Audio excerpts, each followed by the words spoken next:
समय 2005 से 2007 के बीच का। बैंगलोर के एक किराए के घर में एरोनॉटिकल इंजीनियरिंग कर रहे ये 7 दोस्त एक साथ रहते थे। जो ये तस्वीर आप देख रहे हैं, हाँ, ये रियल लाइफ में वही 7 दोस्तों के ग्रुप है। अब जहाँ इंजीनियरिंग स्टूडेंट्स एक साथ रहेंगे और वहाँ कुछ ना होगा, ऐसा भगवान को भी कहे तो भी विश्वास नहीं होगा।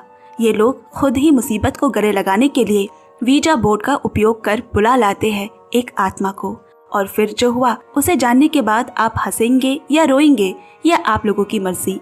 तो मूवी स्ट्राइप आज लेकर आ चुकी है एक सच्ची घटना पर आधारित रोमांचक कहानी, 2023 की south Indian movie Romancham, IMDb 7.5। दोस्तों, सबसे पहले आप सभी के लिए गुड न्यूज है। कोरियन ड्रामा वेब सीरीज के एक्सप्लेनेशन हम दोबारा से शुरू कर रहे हैं। आपने हमारे उन वीडियोस को इतना प्यार दिया कि हम दोबारा एक नए चैनल में इसकी शुरुआत कर रहे हैं, जहां पर आपको हफ्ते में 2 दिन नए और पुराने हर तरह के कोरियन ड्रामा और वेब सीरीज के एक्सप्लेनेशन हिंदी में मिल जाएंगे। तो जल्दी से जाकर इस नए चैनल को चेकआउट करें, जिसका नाम कोरियन ड्रामा हिंदी, और इसकी लिंक आपको डिस्क्रिप्शन बॉक्स में मिल जाएगी। और हाँ, इसकी नोटिफिकेशन हर हफ्ते पाने के लिए चैनल को सब्सक्राइब करना बिल्कुल ना भूलें। अब कहानी में खोते हैं। अस्पताल में देखा गया धुंधली आंखें खोल होश में आते हुए जीबी को। 1 सप्ताह से वो कोमे में है। होश में आते ही उसका पहला सवाल, मेरे दोस्त कहाँ हैं? उनसे मुझे कुछ जरूरी काम है। अब डॉक्टर ने बताया ये ICU है, बाहर के किसी को आने की अनुमति नहीं है। जब जीबी वहाँ से बाहर जाना चाहा तो डॉक्टर ने कहा कि अभी वो दूर की चीजों को नहीं देख पाएगा, लेकिन जिस दिन उसने सामने दीवार पर टंगी उस तस्वीर को साफ साफ देख लिया, उस दिन उसे ICU से जनरल वार्ड में ट्रांसफर कर दिया जाएगा और वहाँ वो सब आ सकते हैं। डॉक्टर के वहाँ से चले जाने के बाद नई नर्स नैना के आने पर जीबी उसे चालाकी से पता लगा लेता है कि दीवार पर टंगी तस्वीर जाकिर हुसैन की है। अगले दिन डॉक्टर चेकअप पर आए और जीबी ने बता दिया कि वो तस्वीर जाकिर हुसैन की है। डॉक्टर भी सुनकर हैरान कि इतनी जल्दी ये ठीक कैसे हो गया। तभी पीछे खड़ी नर्स नैना के उसकी सारी चालाकी का पर्दाफाश कर देने पर डॉक्टर पास की दीवार पर एक और तस्वीर दिखाते हुए पूछे, ये किसकी तस्वीर है? फिर डॉक्टर ने सभी को कह दिया कि कोई भी उसे इस तस्वीर के बारे में ना बताए। दिन पर दिन अनुमान लगाते हुए दिन गुजरते हैं, लेकिन जीबी किसी भी तरह तस्वीर देख नहीं पाता। एक दिन नाना ने भी परेशान होकर पूछा, तुम बार बार दोस्तों से क्यों मिलना चाहते हो? बताओ तो ऐसा क्या है जो ना बताने पर तुम्हारा खाना नहीं पच रहा? कुछ देर चुप रहने के बाद जीबी ने कहा, सुनो तब, बैंगलोर के एक छोटे से घर में 7 दोस्त रहते हैं। ये है सोमन, नौकरी छोड़ फिलहाल वेस्टर्न कोमोड के व्यापार में है। ये है निरूप, फिलहाल इंटरव्यू देकर ज्वाइनिंग लेटर का इंतजार कर रहा है। घर में सब उसी की बात सुनकर ही चलते हैं। मुकेश की हालत भी निरूप जैसी ही है, लेकिन वो एक बड़ा नशाखोर है। बीड़ी खैनी से लेकर कप सिरफ तक समय पर उसका चलता रहता है। कुट्टन पेट्रोल पंप पर पार्ट टाइम नौकरी करता है। ये सिजप्पन, उसका सपना था बड़ा डांसर बनने का, लेकिन बहरहाल शराब पीकर डेक की आवाज पर नाचता है। और रिवन, ग्रुप का एकमात्र चांद का टुकड़ा, जिसके पास नौकरी और गर्लफ्रेंड दोनों हैं, साथ ही साफ सफाई और पूजा अर्चना में विश्वास रखने वाला, कहे तो दामाद नंबर 1। बाकी जीबी नौकरी की तलाश करते करते दिन के आखिर में अस्पताल की दीवार पर टंगी तस्वीर में कौन है उसे तलाश कर रहा है। खैर, इनके अस्त व्यवस्था जिंदगी को थोड़ा व्यवस्थित करने के लिए निरूप ने सबके लिए जिम्मेदारी बांटी है। निरूप और कुट्टन खाना पकाएंगे, सजप्पन और जीबी साफ सफाई करेंगे, रिविन मासिक का राशन लाएगा, सोमन और मुकेश बर्तन धोएंगे। अब सभी अपनी अपनी जिम्मेदारी समझकर काम करने लगे। कोई घर की सफाई के नाम पर सर्फ पानी डालकर फर्श पर तैरता, कोई दुकान में खैनी खरीद कर बिल फाड़ देता उन्हें टोपी पहनाने के लिए। खैर, अब काम जल्दी निपटाकर सब शाम को अनूप की शादी में जाने के लिए तैयार हुए, लेकिन जेब में तो एक भी पैसा नहीं। इससे क्या हुआ, वो लोग तो सबसे बड़ा गिफ्ट देंगे। जैसे हम लोग शादी ब्याह में दिखाने के लिए बड़ा कांच का डिनर सेट देते हैं, वैसे ही वो लोग अनूप की शादी में सोमेन के वेस्टर्न कोमोड को सुंदर से पैक करके देंगे। अब वो सब हर रात छत पर वॉलीबॉल खेलते हैं, लेकिन जीबी का पसंदीदा कैरम किसी के ना खेलने पर वो पास के पड़ोस में एक दोस्त के घर चला जाता, जहाँ डीजे बाबू वीजी बोर्ड से आत्मा को बुलाने की कोशिश कर रहे हैं। डीजे बाबू के पास इन सब का बहुत ज्ञान है, लेकिन आज तक वो आत्मा को बुला नहीं पाया। तभी मंदिर में पूजा शुरू होने की वजह से डीजे बाबू रुक गए, क्योंकि प्लानचिट के समय किसी भगवान का नाम लेने पर आत्मा नहीं आती। जीबी को ये बात काफी दिलचस्प लगी और एक दिन वो डीजे बाबू से वीजे बोर्ड के बारे में जानकर दिवाली की रात अपने सभी दोस्तों को वीजी बोर्ड खेलने के लिए मनाता है। बोर्ड के बीच में मोमबत्ती जलाकर एक ग्लास से ढककर उस पर उंगली रखकर उसके कहे मुताबिक शुरू किया जाता है प्लानचेट। आत्मा के आने से ही ग्लास जगह बदलेगा। इसी उम्मीद में काफी देर इंतजार करने के बाद जब कुछ नहीं होता तो सब जीबी को 2-4 गालियां सुनाकर बाहर पटाखा जलाने चले गए। लेकिन प्लान फेल होने के बाद भी जीबी रुकता नहीं और उसके दिमाग में आया एक शैतानी बुद्धि। कैरम बोर्ड तो वैसे ही पड़ा रहता है, उसने उसे साफ कर पाउडर छिड़क कर सुंदर से तैयार किया एक वीजी बोर्ड। इसके बाद शुरू हुआ सभी को मनाना। इधर रिविन नौकरी से घर में घुसते ही जीबी के कारनामे देखकर कहता है, ये सब कार्टूनगिरी यहाँ नहीं चलेगा, ये सब देख जीसस क्या सोचेंगे। तब निरुप बोला, जीबी आत्माएं जीसस के होने पर नहीं आती है ना, तो चल सारे भगवान को उसके ही कमरे में रख कर आते हैं। असल में रिविन कुछ एक्स्ट्रा पैसा देकर एक पर्सनल रूम में रहता है। अब सबने मिलकर जिसके जो भगवान है उसे जाकर रिविन के कमरे में रख दिया। इसके बाद कमरे को अंधेरा कर मोमबत्ती जलाकर शुरू होता है प्लानचेट। लगभग 30 मिनट तक यही सब चलते रहने पर जब कुछ नहीं हुआ और सब बोर्ड छोड़कर उठने ही वाले होते हैं, तभी जीवी ने धीरे से ग्लास पे हल्का दबाव देकर ग्लास को हिला दिया। बस एक झटके में सब डर के मारे जम गए। निरुप तो आश्चर्यचकित रहता है और कुटन का मुंह खुला का खुला। जीवी सबको टेढ़े नजरों से देख मजा लेकर कहता है, स्पिरिट तुम्हारा नाम क्या है? सवाल कर उसने ग्लास अक्षर ए की ओर बढ़ाया, लेकिन ग्लास तो बॉर्डर के बाहर चला गया। अब उसे वापस लेने के लिए उसे उठना पड़ेगा। तभी सिजप्पन ने आंख मारकर ग्लास को ढकेल दिया। उसकी टेढ़ी मुस्कान देख जीवी समझ गया कि वो भी उसी के साइड है। इशारों ही इशारों के खेल में आत्मा का नाम ठीक भी हो गया, नाम अनामिका। ये चीज बहुत ज्यादा इंटरेस्टिंग होता देख निरुप ने बोला, आज इसे वापस जाने बोल, कल हम सवालों का झोला लेकर बैठेंगे। वैसा ही हुआ, लेकिन अब इसके बाद शुरू हुआ असली बेवकूफ बनाने का खेल। हर रात प्लानचेट के नाम पर दोस्तों को बुलाकर उनके सवालों के मुताबिक जवाब दे, बदले में चनाचूर बीड़ी ये सब लेते। लेकिन बीच बीच में किसी सवाल का जवाब सोचने के लिए दोनों मिलकर ग्लास को गोल गोल घुमाते। पूछने पर कहते कि जब अनामिका को जवाब देने का मन नहीं होता तो वो ग्लास को घुमाती है। जब ये खबर डीजे बाबू तक पहुंची तो वो जल भुन गए। उसके इतने दिनों के करने के बाद भी कुछ नहीं हुआ, लेकिन उन्हें देखो। फिर उस दिन मधु आदि नाम के एक दोस्त को लेकर आया। परखने के लिए उसने पूछा, मेरी एक बिल्ली है, उसका नाम क्या है? इस सवाल का जवाब तो कोई नहीं जानता था, इसीलिए सिजप्पन चिंता में ग्लास को गोल गोल घुमाने लगा। तभी ग्लास अचानक हटा और जवाब दिया, मार्स। आदि डरकर उठ बैठा। ये कैसे संभव है? मार्स तो 4 साल पहले मर चुका है। संग ही संग ग्लास ने हटकर जवाब दिया, 6 साल। तब तक आदि तो दूर की बात सिजप्पन भी नहीं समझ पा रहा है कि ये अभी क्या हुआ। निरुप ने बिना ज्यादा बात बढ़ाए अनामिका से कहा कि आज के लिए वो वापस चली जाए और सब शांत हो गया। पर जीबी सिजप्पन समझ चुके हैं कि मजाक मजाक में उन्होंने सचमुच किसी अनामिका नाम की आत्मा को बुला लिया है। लेकिन ये उनके लिए एक ट्रम्प कार्ड जैसा था, क्योंकि शाम होते ही घर के बाहर लंबी लाइन लग जाती। सब अपने अपनी समस्या लेकर आते। सोने की चेन के चोर से लेकर किसने किसकी शराब पी है, साथ में गर्लफ्रेंड और पत्नी की समस्या वो तो अलग। बढ़ती भीड़ देख वहाँ बैठने लग गए फूड स्टॉल्स, जो खास तौर पर इन 7 लोगों के लिए बिल्कुल मुफ्त थी। इसके अलावा रिश्वत के तौर पर चलता चिप्स, सिगरेट और मुकेश के लिए नशे की चीजें। लेकिन कुछ मामलों में उन्होंने ध्यान दिया कि अनामिका से कोई सवाल ना पूछने पर भी वो खुद से ही जवाब दे देती। इधर बढ़ रही भीड़ और दूसरी तरफ घर में कम होते जा रहे हैं चूहों का आतंक। पास की जमीन चूहों के कब्र से भर गई। निरुप से हर एक चूहे के कब्र पर क्रॉस रखने का कारण पूछने पर वो कहता है, ये सब मैं इसीलिए कर रहा हूँ ताकि वो मौत के बाद वापस ना आए। इसी बीच एक दिन डीजे बाबू उन्हें चेतावनी देने आए कि अगर एक ही आत्मा बार बार आए तो उन पर प्रभाव पड़ेगा और आत्मा से कोई पर्सनल सवाल नहीं किया जा सकता, जैसे कि वो कैसे मरी, क्यों मरी, ये सब। यहाँ तक कि ग्लास से एक साथ हाथ भी नहीं हटाना होगा, क्योंकि इन सब के कारण आत्मा उस घर को छोड़कर नहीं जाती। और जब आत्मा तुम्हारे आसपास होगी तब शरीर के बाल खड़े हो जाएंगे। लेकिन जीबी ने उसके इन बातों पर ध्यान न देकर उसे भगा दिया। इधर इस खबर की कानाफूसी लोकल काउंसलर सैयद मोहम्मद के कानों तक पहुंची तो वो भी हाजिर हो गए। अब सवालों के बौछार शुरू हुई। क्लास 10 में कितने मार्क्स थे, गाड़ी का नंबर क्या है, एक्सेट्रा एक्सेट्रा। अनामिका की तरफ से सभी के सही जवाब आते हैं। इसके बावजूद काउंसलर के मन से शक नहीं गया, क्योंकि ये जवाब तो बाकी भी जानते हैं। इसीलिए अब वो एक ऐसा सवाल पूछता है जो उन्हें नहीं पता। अच्छा बताओ तो मेरे पिता का नाम क्या है?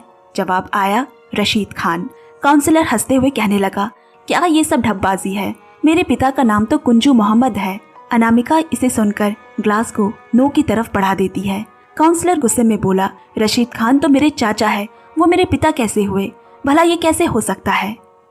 लेकिन वो जितनी बार मना करता, ग्लास उतनी बार ही नो पर आकर रुक जाती। काउंसलर तो बुरा फंसा और रोते रोते आवाज में बोला, मैं कुंजू मोहम्मद का बेटा हूँ। क्या ऐसा हो सकता है कि मुझे मेरे पिता का नाम ना पता हो? और यहाँ बाकी सभी दोस्त अपनी हंसी रोककर बैठे हैं। ये तो कौवा के घोंसले में कोयला का अंडा जैसे हुआ। काउंसलर और बिना कुछ बोले वहाँ से निकल गया। तभी मधु ने पूछा, अनामिका तुम कहाँ रहती हो? घर में कौन है? तुम कैसे मरी? सवाल सुनकर ग्लास गोल गोल घूमने लगा तो जीबी ने उसे रोका। मधु के नाराज होकर घर की ओर रवाना हो जाने के बाद ग्लास हिला और अनामिका ने बताया, आज रात मैथ्यू मरेगा। लेकिन मैथ्यू कौन है? तभी याद आया कि मधु का अच्छा नाम तो मैथ्यू है। तुरंत तभी जीबी बाइक लेकर उसके पीछे दौड़ा। देखा कि बीच रास्ते में कुत्ते से एक्सीडेंट होकर वो उल्टा गिरा पड़ा है। आज रात उसे और वापस घर नहीं छोड़ा और उसे साथ ले गए। लेकिन जब उसने सुना कि अनामिका ने कहा है कि मैथ्यू आज मरेगा तो वो डर कर घर भाग गया। लेकिन रात अभी खत्म नहीं हुई है। रेवन रात को घर लौटा तो उसने एक और घटना बताई। कुछ दिनों से वो घर आने का रास्ता भूल जा रहा है। जैसे ही सड़क पर कदम रखता सारे स्ट्रीट लाइट बुझ जाते और कुछ अजीब पहेली की तरह एक ही जगह पर घूमता रहता वो। ये सब सुनकर जीबी और सिज्जोपन सोच में पड़ गए कि मजाक में बनाई गई अनामिका सच हो गई, पर कैसे? लेकिन झटका लगा सुबह। खबर आई कि पिछली रात अनूप के बाबा मारे गए, जिनका नाम मैथ्यू था। अगले दिन लगभग सुबह के वक्त जीबी की नींद खुली तो देखा बाकी लोग वीजा बोर्ड लेकर बैठे हैं, क्योंकि अनामिका जाना ही नहीं चाहती और कुछ अजीब संकेत दे गई है। इसीलिए अब निरूप ने डीजे बाबू को बुलाया उनकी मदद करने के लिए। जीबी तो ये सुनकर एकदम गुस्सा कि आखिर में उसके ही दुश्मन को घर बुलाने को मिला। इधर मौका पाकर डीजे बाबू घर आते हैं और आते ही भाव दिखाने लगे। लेकिन प्लान चिट करते ही अनामिका के आने पर उसकी तो जान सूख गई, क्योंकि अब तक वो जिसे मजाक समझता आ रहा था वो सच निकला। सभी का उसे मजाक उड़ाने पर बेचारा अपनी इज्जत बचाने के चक्कर में पूछ बैठा, अच्छा अनामिका, तुम्हें जितनी बार इन्होंने वापस जाने को कहा, क्या तुम सच में गई? जवाब आया, नहीं, मैं पिछले 27 दिन से यही हूँ। ये देखकर सभी हैरान। डीजे बाबू ने फिर पूछा, क्या तुम उन्हें मारना चाहती हो? जवाब आया, हाँ। इसके बाद जीबी को और बर्दाश्त नहीं हुआ। मारते मारते डीजे बाबू को बाहर निकाल देने पर वो उन्हें अभिशाप देकर चला गया। वही अकेले बैठे कुट्टन ने ग्लास हिलता हुआ देखा कि अनामिका कुछ बिखरे अंदाज में समझा रही है। उसके बाएं हाथ से डायरी में कुछ आधा लिखने पे भी जिसका अर्थ उन्हें को समझ नहीं आया। नीरूप का अब धैर्य का बांध टूट गया। एक लात मार वीजा बोर्ड तोड़ते हुए कहा, आज से अगर कोई भी वीजा बोर्ड का नाम लेगा तो मैं उसे मार मार कर बोर्ड बना दूंगा। इसके बाद कुछ दिन बीत गए। पहले जैसा कुछ भी ना रहा। सारा दिन रात होने का इंतजार। दरवाजे के सामने भीड़, फ्रिज में चिप्स, सिगरेट, खाना सब खत्म। जिस ग्लास को देखकर पहले शराब की जगह अनामिका की बातें याद आती थी, वो ग्लास फिर से लौट आई मुकेश के नशे के लिए। कुछ दिन बाद जीबी ने बताया कि उसके गांव का दोस्त सीनू, जिसे कुछ दिन पहले अपहरण किया गया था, उसे दोबारा ढूंढ लिया गया है। हाँ, लेकिन वापस आने के बाद से उसका बर्ताव कुछ अजीब सा हो गया है। इसीलिए जीबी और सीनू का एक कॉमन दोस्त बेनी भाई कह रहे थे कि कुछ दिनों के लिए अगर सीनू को यहाँ रखा जाए तो अच्छा होगा। नीरूप उसकी एक बात पर राजी हो गया, क्योंकि जीबी का दोस्त मतलब उनका भी दोस्त। अब अगले शाम एंट्री होती है सीनू सुलेमान की। वो तो एक और अलग किस्म का है, दिमाग का स्क्रू ढीला और हमेशा बत्तीसी दिखाता रहता। आने के बाद वो ऐसा करता कि जैसे वो उनके घर में नहीं बल्कि बाकी लोग उसके घर में रहते हैं। कुट्टन को खांसी के लिए पानी गर्म करते देख कहता है, एक बार खोपड़ी का गर्म सूप ट्राई करके देख, गला पूरी जिंदगी के लिए ठीक हो जाएगा। सिर्फ इतना ही नहीं, घर में चूहे जिंदा पकड़कर दीवार पर दे मारता। उस दिन फिर वो कहता है, क्या रे नीरू, तू वर्कआउट नहीं करता क्या? मैं और जीबी तो रोज साथ में पसीना बहाते थे। लेकिन उस दिन एक और अजीब घटना घटी। सीनू बीच बीच में टकटकी लगाकर कुछ मिनटों के लिए स्टैचू बन जाता है। जब होश लौटा तो कुछ याद नहीं रहा। सुबह नहा के निकला तो गीले शरीर पर स्टैचू बने खड़ा है। बाकी सब तो हैरानी से उसका ये नाटक देख रहे हैं। बुलाने पर भी नहीं सुनता। आखिर में रिमोट फेंक कर मारने पर होश में आते ही वो बोला, जीबी, क्या किसी पे इस तरह रिमोट फेंकना चाहिए? मैनर्स की जरूरत है, थोड़ा दिमाग का जी भी बढ़ा ले। उसकी हरकतें देखकर हर कोई सोचता है कि ये तो अजीब ही पागल है। दिन पर दिन हर कोई उसके बारे में गॉसिप करते देख जी भी अपमानित महसूस करने लगा। लेकिन उसी दिन आधी रात को सीनू को दीवार की ओर टकटकी लगाए किसी से बात करते हुए देख जीबी के डर के मारे सभी को जगा देने पर सीनू उल्टा जीबी को शांत होकर सोने के लिए कहता है। अब अगले दिन सबने तय किया कि जीबी उसे बात करके मामला सलटाए। उसी हिसाब से जीबी और सिजप्पन उसे समझाने गए तो वो चौंक गए। सीनू कमरे की दीवार पर लगे पोस्टर में लड़की से बात कर रहा होता है। मैंने तुम्हें रात में इधर उधर घूमते देखा है, तुम तो नहीं सोकर अपनी सेहत ही खराब कर रही हो। बस अब जीबी का माथा सनक गया। दीवार पे लगे पोस्टर फाड़ कर उसने जला दिया। मामला ज्यादा बढ़ने पर जीबी ने बेनी भाई को बुलाया, क्योंकि उसने ही सीनू को यहाँ रखने के लिए कहा था। बिजी चल रहे बेनी भाई समय निकाल कर आए तो सही, लेकिन जीबी जितनी बार इस बारे में बात करने जाता, सीनू उतनी बार वहाँ चला आता। ऐसा करते करते आखिर में बेनी भाई गुस्से में जा ही रहे होते हैं कि उल्टा सीनू ने बेनी भाई को समझाया, बेनी भाई गुस्सा मत करो, जीबी लगता है पागल हो गया है, बिना वजह रिमोट बिरयानी इधर उधर फेंकता रहता है, और तो और आधी रात को जब तब उठकर कूंदा फांदी करता है। उस दिन मैंने एक छोटा चूहा क्या मारा, मुझे 2-4 बातें सुना दी। उसे तुरंत डॉक्टर को दिखाने की तैयारी करो, तब तक मैं उसकी देखभाल करूंगा। अब प्लान नाकाम करने पर अंत में उन्होंने तय किया कि निरूप और जीबी उस पर रोजाना नजर रखेंगे। अब इसके बाद से सीनू के खाते सोते पेशाब करते समय भी वो दोनों हमेशा उसके पीछे घूमते रहते। लेकिन उस रात कुछ ऐसा हुआ कि सब कुछ बदल गया। उस रात सीनू आधी रात को उठा, कुछ देर दीवार की ओर देखा और सीधे गेट से बाहर निकलकर अंधेरी सड़क पर सीधा चलने लगा रेल लाइन की ओर। निरूप और जीबी चुपचाप उसका पीछा करते हैं। कुछ देर बाद एक बरगद के पेड़ के सामने खड़ा होकर वो बोला, वो देखो, वहाँ मुनियप्पा की लाश मिली थी। ट्रेन से कटकर उसका सर इधर आ गया था, और वो जो उस तरफ बड़ा बरगद का पेड़ देख रहे हो ना, उसकी टहनी पर डेविड को लटका हुआ पाया गया, जिसकी जीभ लगभग छाती तक लटकी हुई थी। फिर अचानक सीनू ने मुड़कर दूर के एक टूटे हुए घर की ओर इशारा करते हुए कहा, और वो वहाँ पहले अनामिका रहती थी, और वही हमारी अनामिका की मौत हुई थी। ये सुनते ही निरूप की लुंगी और जीबी की हाफ पैंट डर के मारे गीली हो गई, क्योंकि सीनू के घर के आने के बाद से आज तक किसी ने अनामिका का नाम ही नहीं लिया था। लेकिन इसे ये कैसे पता चला? तेज गले में चिल्लाते हुए दोनों उल्टे पांव वहां से भागे, और पीछे से हंसते हंसते उनकी ओर बढ़ रहा है सीनू। किसी तरह वो घर के गेट पर पहुंचे। सीनू ने कहा, आज के लिए बस इतना ही, कल फिर होगा। बस अब इसके बाद निरूप का सिर फिर गया। जीबी का कॉलर पकड़कर बोला, इस आदमी को कल किसी भी तरह घर भेज, नहीं तो मैं तुझे बरगद के पेड़ पर लटका दूंगा। सुबह होने पर बेनी भाई और सीनू की माँ उसे लेने आए। सीनू जाना ही नहीं चाहता, वो यहाँ बहुत खुश और बहुत अच्छे से है। लेकिन जब उसे माँ से पता चला कि उसके प्रिय दोस्त जीबी ने उसे ले जाने के लिए बुलाया है, तो उसका दिल टूट गया। जीबी में इतनी हिम्मत नहीं थी कि वो उसकी आंखों में देखकर बात करे, लेकिन क्या करे, मन ना होने पर भी फैसला लेना पड़ा। शायद यही भाग्य का मजाक है। लेकिन इस दिन के बाद से सब बुरा होने लगा। सुमन जिसे प्यार करता था, उसकी शादी किसी और से हो गई। निरूप की बाइक जब तब पंचर हो रही है। दूसरों को इंटरव्यू के लिए नहीं बुलाया जा रहा। निवीन हर दिन रास्ता भूलकर घर लौटने में देर कर रहा। इधर कुट्टन पेट्रोल की जगह गाड़ी में डीजल भरने की वजह से उसकी भी नौकरी हाथ से गई, और उस दिन खाना बनाते समय कुकर भी फट गया। क्या डीजे बाबू का श्राप सच हो गया? जो कभी इन भूत प्रेतों पर विश्वास नहीं करते थे, उन्हें क्या अब इन सब पर विश्वास करना होगा?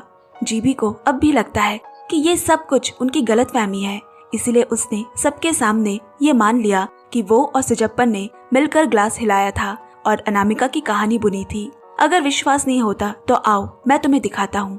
इतना कहकर इतने दिनों से धूल में पड़ा वीजा बोर्ड निकालते ही रिविन के घर लौटने के रास्ते में सारी लाइटें बुझ गई। अब जीबी ने कुट्टन को लाइट बंद करने को कहा। कुट्टन के स्विच ऑफ करने से पहले ही लाइट अपने आप बुझ गई। बाथरूम में बैठा मुकेश साफ सुन पा रहा है नल से आती अजीब आवाजें। बगल के कमरे में हवा के तेज प्रवेश से खिड़कियां जोर जोर से खड़कने की आवाज करने लगी। सिजप्पन खिड़कियां बंद करने ही जा रहा था कि तभी कमरे का दरवाजा धड़ाम से बंद हो गया और निरूप ने मोमबत्ती की रोशनी में देखा एक चूहा खुद ही टेबल से गिरकर मर गया। माजरा कुछ अच्छा नहीं लग रहा। जीबी भी यहाँ जिद पर अड़ा है। बोला, कितने आत्माएं देखना चाहता है, बता, मैं दिखाता हूँ। तब सबकी नजर खिड़की की ओर जाते ही दिखा आत्मा का पिंजड़ा। एक झटके में उन सबकी हड्डियां जम गई और पसीने की बूंद पीठ से ठंडी बर्फ की तरह बह चली, क्योंकि खिड़की के पास सच में मौजूद है एक नहीं बल्कि अनेक आत्माएं। जीबी ध्यान न देकर ग्लास पर हाथ रखते ही वो खुद से जगह बदलने के साथ घूम घूम कर ये बता दिया कि अनामिका आ चुकी है। तभी जीबी के रोंगटे खड़े हो गए। याद आया डीजी बाबू ने कहा था, आत्मा तुम्हारे आसपास होने पर शरीर के रोंगटे खड़े हो जाएंगे, यानी रोमांचम। इसके बाद किसी की हिम्मत नहीं हुई अंदर रहने की। सब एक सांस में घर से बाहर निकल जाते हैं। इधर रिविन भी उनके सामने से बाइक पर गोल गोल घूम रहा है। तभी घर की सारी मोमबत्तियां बुझ गई और दरवाजा खुद ही आवाज कर बंद हो गया। अगले दिन शुद्धिकरण के लिए पादरी और पुरोहित दोनों को बुलाया गया। सभी भगवान को फिर से उनकी पुरानी जगह पर वापस रखा गया। लेकिन उस दिन जीबी को ऐसा तेज बुखार आया जिसके कारण आज वो अस्पताल में है। अब यहाँ वही नर्स नैना ने पूछा, तो क्या ऐसी कौन सी बात हो गई जो तुम दोस्तों को बताने के लिए पागल हो रहे हो? जीबी ने लंबी सांस ली और बोला, उस दिन बेहोश होने से पहले मैंने सफेद कपड़े पहने हुए लंबे खुले बालों में अनामिका को देखा था। शुद्धिकरण के बाद भी वो कहीं नहीं गई, बल्कि अभी भी उसी घर में मेरे पीले रंग के लगेज बैग में है और यही मैं उन्हें बताना चाहता हूँ। बात सुनते ही नैना ने भी डरकर कह दिया, पास की दीवार पर टंगी वो तस्वीर कृष्ण भगवान की है। इसके बाद ही जीबी को आईसीयू से जनरल बेड में ट्रांसफर कर दिया गया और उसकी मुलाकात सबसे हुई। उसका पहला सवाल था, मेरा बैग कहाँ है? दोस्तों ने बताया, बैग की चिंता मत कर, वो घर पर ही है। तभी रिविन की माँ ने कहा, ठीक है, ये लोग चले जाए और सीनो तेरे सारे कपड़े लेकर यहाँ आ रहा है तेरी देखभाल करने। और तभी सीनो वो पीला बैग लेकर अस्पताल के कमरे में आता है, जिसे देख जीबी का गला सूख आया। देखा गया कि घर छोड़ने से पहले सीनो ने उस डायरी का आधा लिखा हुआ पूरा किया, जहां अनामिका कहना चाहती थी, वी आर कमिंग, हम आ रहे हैं। और इसी घटना के साथ रोमांचम का पहला भाग यही समाप्त होता है। तो कैसी लगी आप सबको ये सत्य घटना? जरूर कमेंट करें। साथ ही साथ ये भी बताना कि ऐसी अलौकिक घटना किस किस के साथ हुई है। धन्यवाद दोस्तों। कहानी सुनना अच्छा लगा तो एक लाइक और शेयर करके हमारी मेहनत को जरूर सपोर्ट देना। Bye bye and take care.